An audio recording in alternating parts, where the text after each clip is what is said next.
Good morning you guys, it's Karen and I am here to talk about this. This is the Olay Eyes Pro-Retinol Eye Treatment and I had so many requests for this.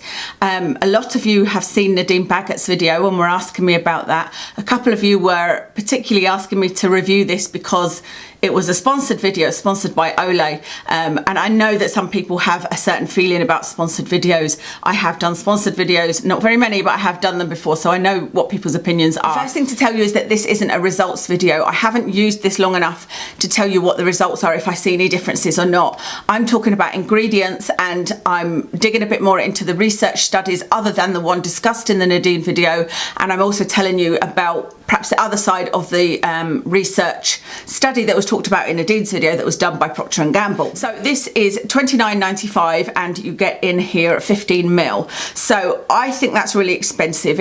It was on offer in Boots when I bought it for $19.99, which is better. That's definitely better, and I feel like that would be a better price for this.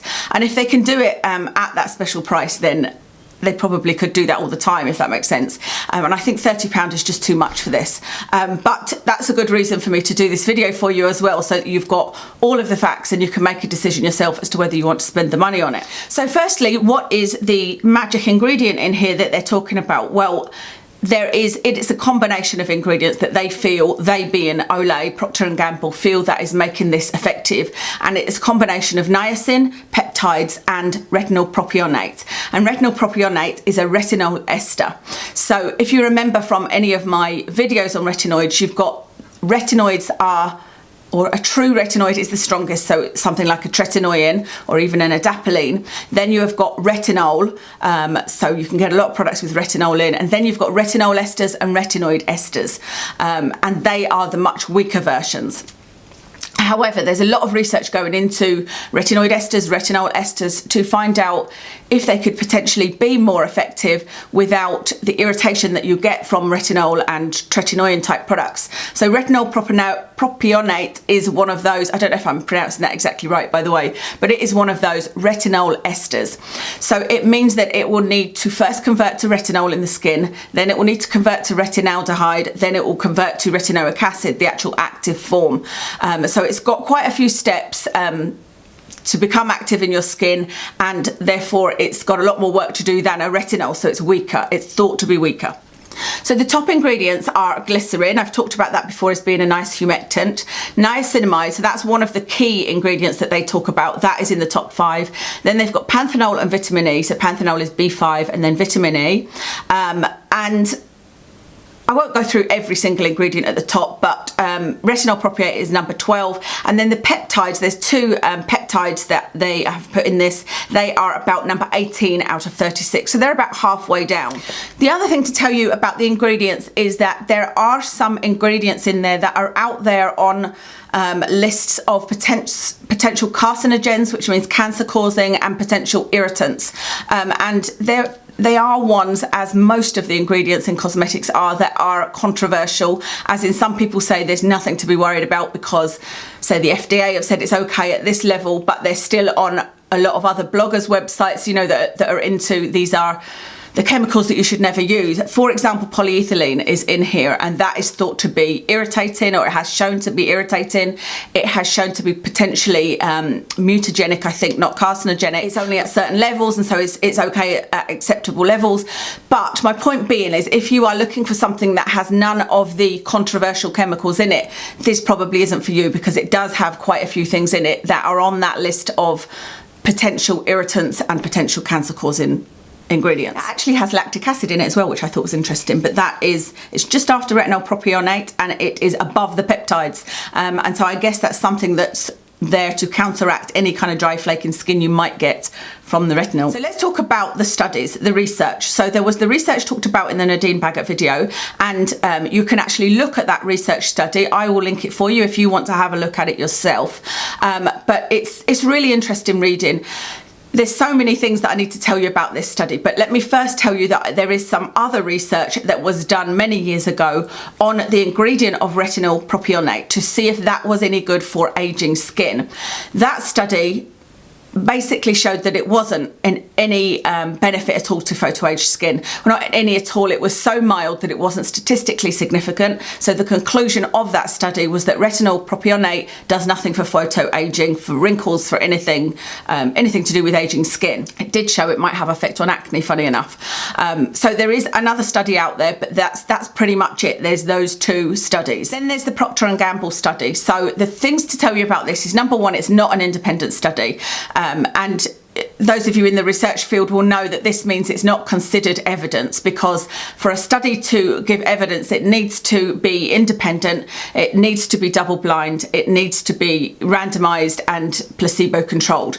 This study is not blind at all, and it is not independent. So meaning that there's no outside experts coming in to look at the study. The study is done by the people that are selling the product. And the blind part is, I mean, I could do a whole video on why that's important, because it's proven that if people know what they are applying, as in the patient and the researcher, it can affect the results. I'm not here to bash this product or the study, by the way. I'm giving you the facts, and I always want you to have, you know, both sides so that you can weigh up the pros and cons, especially when it's something that's £30, because I think that's a lot of money to spend on anything skincare related. The next thing I'm going to tell you about the study is the part that made me discount the study, because with it being not being independent, I wouldn't just discount it. I think that's interesting. This definitely shows something, so I can't wait to see an independent study. But they are not testing the Olay eye cream versus tretinoin. So the study is testing a mixture of niacinamide with the two peptides that are in here, with retinol propionate as an anti-aging cream, versus a 0.2% tretinoin. But in the Olay study, they were not just using this eye cream, and then in the tretinoin study, they were just using the tretinoin, and it was a full face study. It wasn't about the eyes. They were using a day SPF by Olay that had niacinamide and peptides. They were using a cream that had this combination, so niacinamide, peptides and retinol propionate twice a day, and they were using a night cream by Olay that had niacinamide and peptides in it. And on this side of the study, they were using products that had vitamin C, vitamin E and panthenol in them. So there's a lot more products and a lot more usage on this side of the study. On the other side, people were using a 0.2% tretinoin and a day cream by Neutrogena, so not anything Olay and not having those two peptides in. So the point in that is that if you want to reproduce the results that they got, if you're like, I don't care that it's not independent or any of the methods, it sounds to me like it works.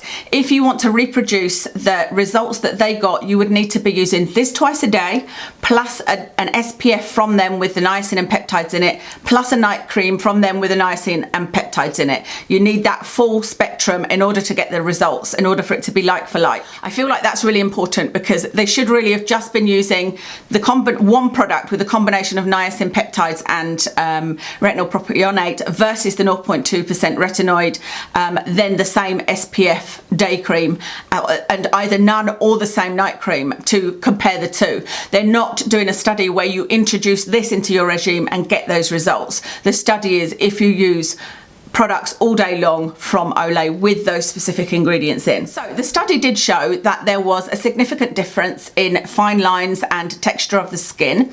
It also showed that there was less irritation with this mixture than with the 0.2% tretinoin. That's not really surprising. We all know that tretinoin causes irritation, and retinol propionate is a retinol ester, so it was never going to cause the same amount of irritation. But that might be really important to you if you are looking for an alternative to tretinoin. The benefits were showing at 8 weeks, so I'm not sure why they've said in their description that it will work in 4 weeks, because the results on this study showed 8 weeks. That's where they compared the outcomes, and at 8 weeks there was a better result with this than with the 0.2% tretinoin. However, they checked again at 24 weeks, and at 24 weeks the results with this was exactly the same with the 0.2% tretinoin. I thought that was really interesting, because it perhaps shows that, you know, tretinoin is still the most effective, but it will just take longer to show. But then who knows what the follow-up to that is, as in if you stopped at 24 weeks, you stopped 0.2% tretinoin and this eye cream, would it come back quicker on the tretinoin side or this side? Maybe that's just my research brain wondering what would happen afterwards. Okay, so that's everything about the ingredients and about the research that's out there. But I wanted to try and, as I usually do, look at other reviews to see, well, what are people actually thinking? Because, you know, some of you might not care about the research, or you might be interested, but really what we all want to know is, what are people experiencing? What are customers experiencing? The reviews are mixed. There's nothing sort of in the middle. There seems to be either people love it or people don't think it does anything or have had a bad reaction to it. So the people that love it are saying you need to wait 3 to 4 weeks before you see any difference. So when I use this, which will be when I finish my Neo-Cutis eye balm, and I will report back to you on that one. So far I'm not seeing any difference, just to let you know. I will use this, and I'll use it for 4 weeks and report back to you, and then report back at 8 weeks, which is where the study says you see results. But people are saying you need to wait 3 to 4 weeks on the one hand, and they're saying they can see a huge difference in their lines. There's nobody, as far as I can find, has said anything about the upper area of the eye. And maybe it's just me, but when I think of an eye cream, it would be a bonus if my fine lines and, you know, crow's feet were disappeared, but it would be, my main aim would be to try and perhaps firm up the skin on my loose eyelids. I don't even know if it's possible, but that would be what I'd be looking for. So there's nothing to do with the upper eyelids. It's all about the fine lines and the texture of the skin underneath your eyes. So there are, like I said, certain amount of people that think it's working great. There's other people that either think it's done nothing or they've had a bad reaction to it. So be aware that you may have a bad reaction. If you've got sensitive skin, or your eyes start feeling stingy, or using your other products around your eyes start to feel stinging or irritated, then I would say stop using it, because, you know, you don't want to mess with that fragile skin around the eyes. Oh, the other 2 ingredients, by the way, I've only talked about the research on Retinyl Propionate. Niacin, I've done a whole video talking about exactly that, but there isn't, as far as I can remember, there isn't research in niacinamide for fine lines, and they're, with the peptides, they're just too new. There's so much research going on in peptides, and there isn't enough you know, independent or otherwise research on peptides. But what they did with the study is talking about the 3 ingredients together, and so there isn't any other studies with the 3 ingredients together. So do I recommend you buy it? Well, it's a tricky one, because I think £30 is too much for it. I think it depends on your budget, and it depends on what you want from your skincare. If you are looking for something, if you've got really sensitive skin and you want to avoid all potential irritants, then I would say avoid this one. If eyes are your only area of concern and you want to use the latest peptides, then maybe do buy it, because this does have 2 peptides in it mixed with niacin, and they are good ingredients. All of the potential irritants are not proven either, you know, but just be aware of that. So if it weren't for YouTube, I probably wouldn't have bought this. Even if I saw good results with it, they'd have to be pretty darn impressive for me to buy it again. I think probably the best thing, if you don't want to buy this but you want to use some of the technology, would be to use something like the Buffet from The Ordinary and a niacin, and use those twice a day on your skin. And, you know, you can go close to your eye area. Obviously you don't want to put it on your eyelids or anything like that, but this doesn't say you can put it on your eyelids either.